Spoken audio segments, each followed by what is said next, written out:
नमस्ते बच्चों। मेरा नाम नम्रता शुक्ला है। मैं आपकी हिंदी विषय की टीचर हूँ, क्लास थर्ड।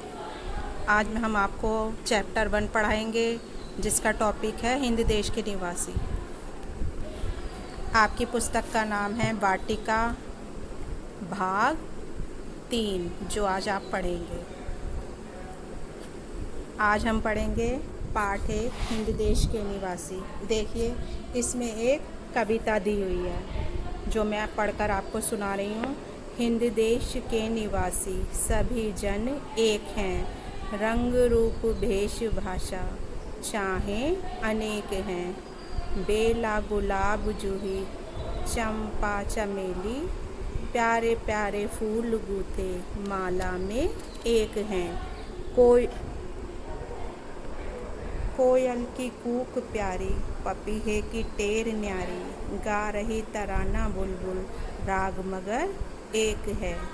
गंगा यमुना ब्रह्मपुत्र कृष्णा कावेरी, जाकर मिल गई सागर में, हुई सब एक हैं। इसके लेखक विनय चंद्र मौदगल्य हैं। ये हमारे पाठक से ली गई है।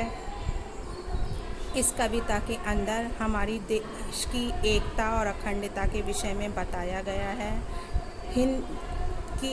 हिंद देश के निवासी सभी जन एक हैं। हमारे भारत देश में रहने वाले सभी जन यानी लोग एक ही हैं।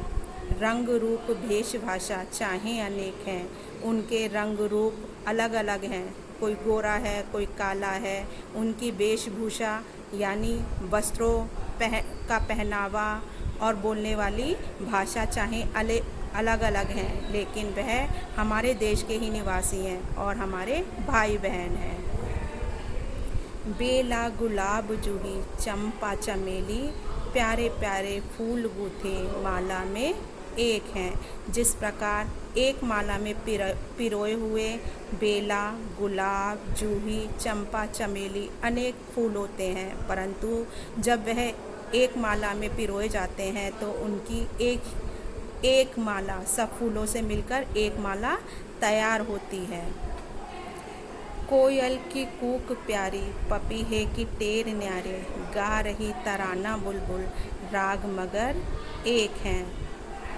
कोयल के कूकने की मधुर वाणी, पपीहे की टेर न्यारी और बुलबुल का गाया हुआ तराना, इन सबको मिलाकर एक ही राग, एक ही संगीत निकलता है। जिस प्रकार गंगा, यमुना, ब्रह्मपुत्र, कृष्णा, कावेरी अनेक नदियां हैं, जो अनेक देशों में बहती हैं, परंतु वह जहाँ जाकर मिलती हैं वह सागर एक ही है। उसमें सभी जाकर समा जाती हैं और सब मिलकर एक हो जाती हैं। इसी तरह हमारा देश भी एक ही है। उसमें रहने वाले हिंदू, मुस्लिम, सिख, ईसाई अनेक धर्मों के लोग रहते हैं, परंतु वह सभी हमारे भाई बहन हैं। हम सब मिलकर अनेक भाषा, अनेक जाति के होते हुए अनेक भाषाओं का इस्तेमाल करते हैं, परंतु फिर भी हमारी रगों में बहने वाला खून एक ही होता है। इस तरह हम सब आपस में भाई बहन होते हैं। हमें कभी भी दूसरों को अपने से अलग नहीं समझना चाहिए। सबको मिलकर एक ही रहना चाहिए। कभी आपस में बैर नहीं रखना चाहिए कि हम अनेक धर्मों के लोग हैं, वह हिंदू है, वह मुसलमान है, वह सिख है या ईसाई है। इस तरह का अपने मन में कोई भी मैल नहीं रखना चाहिए। सभी को मिलकर आपस में भाई बहन रहना चाहिए और मिलजुल कर एक ही देश में रहना चाहिए।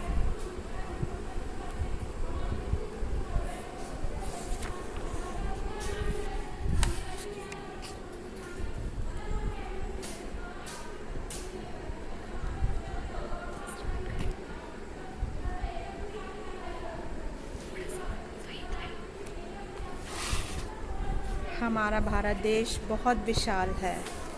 इस विशाल देश के अंदर बहुत से अनेक जाति धर्म के लोग रहते हैं। सबकी भाषा, रंग, रूप सब अलग अलग है, परंतु हम सब एक ही हैं। हमारी रगों में एक ही माँ का खून है, वह है भारत माता। आगे आगे हम इस कविता के शब्दार्थ पढ़ेंगे। हिंद, हिंद क्या है? एक देश है, हिंदुस्तान, भारत। जन, जन माने लोग जो इसमें रहते हैं। गूंथे, गूंथे किसे कहते हैं? पिरोए हुए। हम क्या चीज़ पिरोते हैं माला में? फूल। टेर, टेर किसे बोलते हैं? गाने में जो ऊंचा सा स्वर निकलता है उसे हम बोलेंगे टेर। राग, विशेष ताल, लय युक्त ध्वनि। ध्वनि किसे कहते हैं? आवाज़ को। लय युक्त माने जो मधुर वाणी में आ रही हो, लय से, उसे। निवासी, निवासी किसे बोलते हैं? किसी एक क्षेत्र में रहने वाले। वेश, वेश यानी पोशाक, पहनावा जो हम लोग पहनते हैं। कपड़े भी बोलते हैं इसे कुछ लोग। कूक, कूक किसे बोलेंगे? कूक यानी कोयल की मीठी मीठी ध्वनि। जो कोयल बोलती है वह सुनने में बहुत मधुर लगती है, सभी को आनंद देती है और सभी उसको बार बार सुनना चाहते हैं। उसे हम बोलेंगे कोयल की कूक या कोयल की बोली। तराना, तराना यानी एक तरह का गाना। एक बार फिर से देखिए।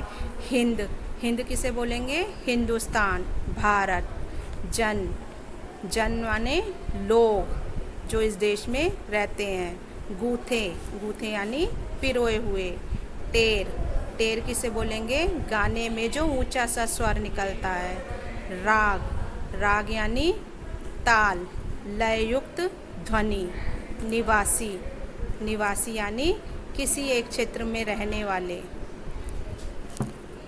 वेश, वेश किसे बोलते हैं? पहनावा, पोशाक या कपड़े जो हम पहनते हैं। कूक, कूक किसे बोलेंगे? कोयल की मीठी मीठी ध्वनि, मीठी मीठी बोली। तराना, तराना यानी एक तरह का गाना, जैसे मधुर संगीत में निकलता है एक तराना। कुछ संगीत हमें अच्छा लगता है, कुछ बुरा लगता है, उसी तरह से जो अच्छा संगीत होते हैं उसे बोलते हैं तराना। Okay, thank you. आशा है ये कविता आपको अच्छे से समझ में आई होगी। बहुत ही अच्छी कविता है ये। सभी बच्चे इसे याद करेंगे, अपनी नोटबुक में लिखेंगे भी, पढ़कर देखेंगे और इसके अर्थ को भी समझेंगे। ओके, धन्यवाद।